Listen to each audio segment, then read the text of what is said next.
রাধে রাধে। আজ আমরা শুনব শ্রীকৃষ্ণ ও 3 ধরনের দান।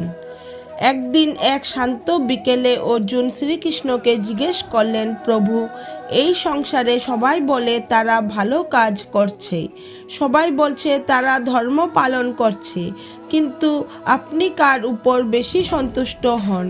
দানের মাহাত্ম্যই বা কী?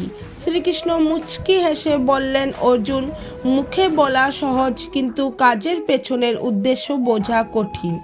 চলো আজ তোমাকে এই নগরে 3 জনের দান করার দৃশ্য দেখাবো।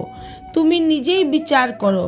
কৃষ্ণ ও অর্জুন সাধারণ পথিকের বেশ ধরে নগরে বের হলেন। তারা প্রথমেই পৌঁছালেন নগরের সব থেকে বড় ধনাঢ্য বণিকের প্রাসাদে।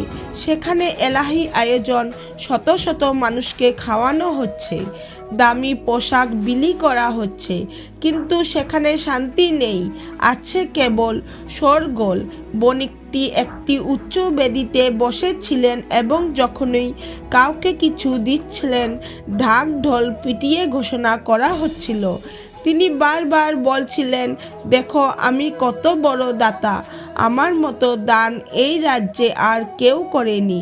অর্জুন দেখে মুগ্ধ হয়ে বললেন, প্রভু, ইনি তো কত মানুষের সেবা করছেন। কৃষ্ণ মৃদু হেসে বললেন, অর্জুন, একে বলে তামসিক দান। এখানে দানটা মুখ্য নয়, দাতার নিজের অহংকার প্রদর্শনই মুখ্য। এই ব্যক্তি দান করছেন কেবল মানুষের প্রশংসা কুড়ানোর জন্য। যদি কাল কেউ তাকে প্রশংসা না করে তবে সে আর দান করবে না। এই দানে পুণ্য নেই, আছে কেবল দম্ভের পুষ্টি। এরপর তারা গেলেন এক মধ্যবিত্ত ব্যবসায়ীর বাড়িতে। তিনি প্রতি বছর নিয়ম করে অন্ন দান করেন। অর্জুন লক্ষ্য করলেন, ব্যবসায়ীটি যখন দান করছেন তখন মনে মনে মন্ত্র জপ করছেন এবং প্রতিটি পয়সার হিসাব রাখছেন। তিনি মনে মনে ভাবছিলেন, হে ভগবান, আমি আজ 10 জন গরিবকে খাওয়াইলাম, এবার যেন আমার ব্যবসার লোকসান মিটে যায় এবং আমি অনেক লাভের মুখ দেখি। কৃষ্ণ অর্জুনের দিকে তাকিয়ে বললেন, অর্জুন, একে বলে রাজসিক দান। এটি আসলে একটি লেনদেন বা ব্যবসা। এই ব্যক্তি ঈশ্বরকে ঘুষ দেওয়ার চেষ্টা করছেন। তিনি ভাবছেন কিছু দিলে ঈশ্বর তাকে তার বদলে অনেক বেশি ফিরিয়ে দেবেন। এখানে ভালোবাসা নেই, আছে কেবল প্রাপ্তির আশা। এই দান মানুষকে সাময়িক কিছু দিতে পারে, কিন্তু হৃদয়ের মুক্তি ঘটাতে পারে না।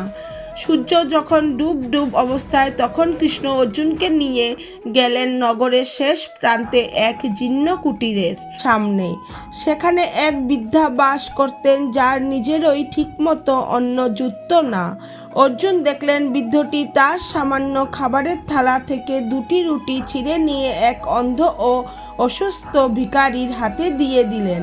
বৃদ্ধার চোখ দিয়ে জল পড়ছিল, কিন্তু বিড় করে বলেছিলেন, হে গোবিন্দ, তোমার জিনিস তোমাকেই দিলাম, একে তুমি রক্ষা করো। বৃদ্ধা জানতেন না কেউ তাকে দেখছে। তিনি কোনো নাম চাইলেন না, কোনো প্রতিদানও চাইলেন না। কৃষ্ণ সেই বৃদ্ধার কুটিরের ধুলো মাথায় নিয়ে অর্জুনকে বললেন, অর্জুন, এটাই হলো সাত্ত্বিক দান। এখানে দাতা ভুলে গেছেন যে তিনি দিচ্ছেন। তিনি মনে করছেন যা দিচ্ছেন তা আসলে ভগবানেরই দান। এই দানই ঈশ্বরের সিংহাসন কাঁপিয়ে দেয়। এখানে কোনো আমি নেই, আছে কেবল তুমি।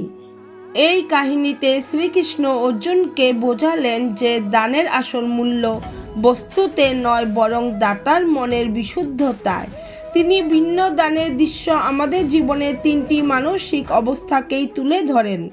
প্রথমত, ধনী বণিকের দান আমাদের শেখায় যে অহংকার মিশে গেলে ভালো কাজও নিজের মাহাত্ম্য হারিয়ে ফেলে। বাহ্যিক জাঁকজমক মানুষের চোখে প্রশংসা এনে দিতে পারে, কিন্তু ঈশ্বরের কাছে তার প্রকৃত মূল্য থাকে না।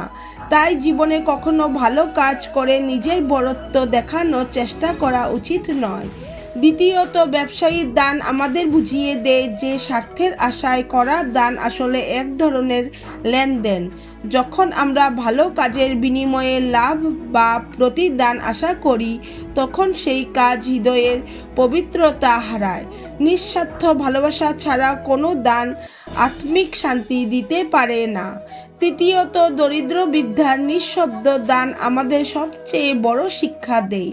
সামান্য থাকার পরেও তিনি ভালোবাসা ও সহানুভূতি থেকে দান করেছিলেন, কোনো প্রশংসা বা প্রতিদানের আশা করেননি। এই দানই প্রকৃত সাত্ত্বিক দান, যা মানুষের হৃদয়কে পরিশুদ্ধ করে এবং ঈশ্বরের নিকটে পৌঁছে দেয়। সবশেষে এই কাহিনী আমাদের মনে করিয়ে দেয়, দান বড় না ছোট সেটি গুরুত্বপূর্ণ নয়। গুরুত্বপূর্ণ হলো দানের পেছনের মন।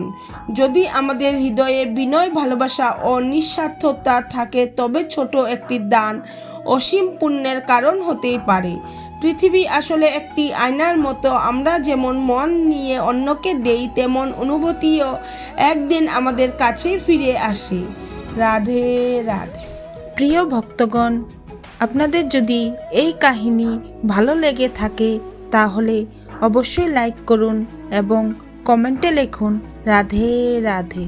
এবং এমন আরও ভক্তিমূলক গল্প পেতে আমার চ্যানেলটি সাবস্ক্রাইব করুন।